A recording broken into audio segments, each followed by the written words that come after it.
ખેડૂત મિત્રો, જય ભારત, જય કિસાન. કિસાન મિત્રો, આ ખેડૂત ઉપર ક્યારેક એવા લોચા થાય છે. અત્યારે જે ઓનલાઈન કરવાનું છે અરજી રિપોર્ટ જે કયો તે, હવે એમાં એવા લોચા બહુ થયા છે. બોલો, નેટ ના આવે, સર્વર ડાઉન. એટલે આ ખેડૂત ઉપર આવી રીતે કેમ? ક્યાંક તો કંઈક આનું સોલ્યુશન હે ને.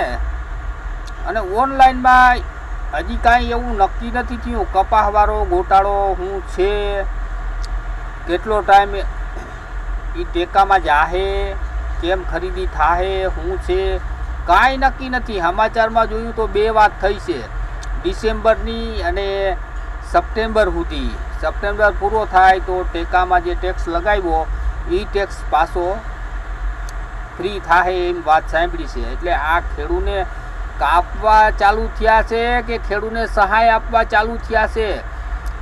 જ્યારે મત જોતા હોય ત્યારે તે લોકો કે અમે આ કરશું તે કરશું, કાંઈ થયું નથી. સામેથી અન્યાય, અત્યાચાર કાપવામાં ખેડૂને આ લોકો કોઈ મતગણતરી કે માણસોમાં લેખે છે કે નહીં? સમજે છે હું આ લોકો? બોલો, ફાયદો સહાયની વાત તો ત્યાં રહી.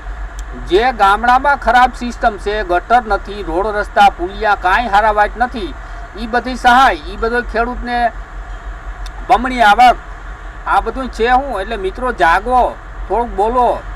જય દ્વારકાધીશ, જય ભારત.